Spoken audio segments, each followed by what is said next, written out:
বস্তি থেকে বঙ্গভবন, সচিবালয় থেকে বেশ্যালয়, রাষ্ট্রের সর্বত্রই এখন ঋতুস্রাব চলছে। এখন সে কোনো ধর্মকর্ম করবে না, আইন কানুনের ধার ধারবে না।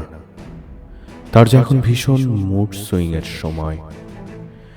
সে এখন খেয়াল খুশি মতন হত্যা করবে, গুম করবে, গুলি করবে, হামলা করবে, মামলা করবে।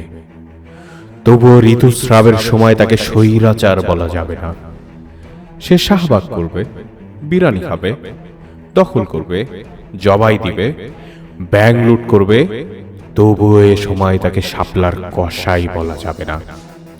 সে পদ্মা সেতু করবে, স্যাটেলাইট করবে, কুইক রেন্টাল করবে, এসবের হরির লুটের ওরস বসাবে।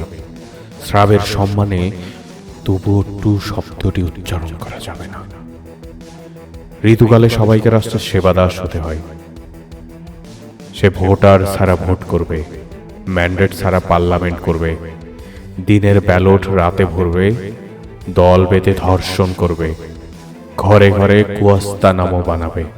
তবুও মুড সুইং এর মৌসুমে মুখ ফসকে তাকে ফ্যাসিস্ট বলা যাবে না।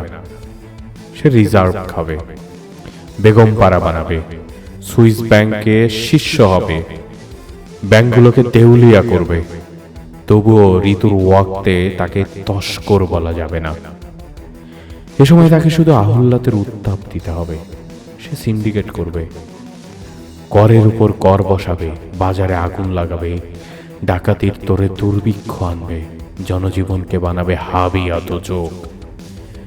ঋতুবতী রাষ্ট্রের সাথে তবুও অসভ্যতা করা যাবে না। জনগণকে সে কৃতদাস বানাবে, ডাকাতকে কোতোয়াল বানাবে, পুলিশকে ন্যাচি বানাবে, র্যাবকে বানাবে রক্ষী বাহিনী, শীতলক্ষাকে বানাবে লাশের ভাগার। তবুও তাকে দস্যু টায়ার বলা যাবে না।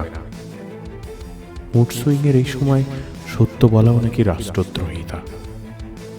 সংবিধানকে সে ঠোঙ্গা বানাবে, সংসদকে বানাবে ভারতের খোয়ার, আদালতকে দলনের আখড়া বানাবে, আমলাতন্ত্রকে গোলামির গোয়াল বানাবে। তবুও ভুলেও তাকে লেন্দুক দর্জি বলা যাবে না। তার যে এখন পিরিয়ডকালীন ইন্ডিমিনিটি চলছে। ক্ষমতার খায়েশে সে স্বাধীনতা বন্ধক রাখবে, সার্বভৌমত্ব বেঁচে খাবে, নমরুদের স্বার্থে নদী খুন করবে, ট্রানজিটের নামে করিডোর দিবে, প্রতিবাদী আত্মাকে বানাবে আবরার। তবুও তাকে মির্জাফর বলা যাবে না। এখন যে তার রাজকীয় রজস্রাব চলছে।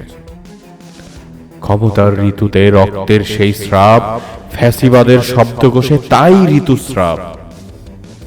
জানতাম ঋতুতে নাকি কেউ পোয়াতি হয় না। তাহলে রাষ্ট্রের এই যুগব্যাপী রজস্রাবের মধ্যেও তার জরায়ুতে এতগুলো বেজন্মা জন্ম নিল কি করে?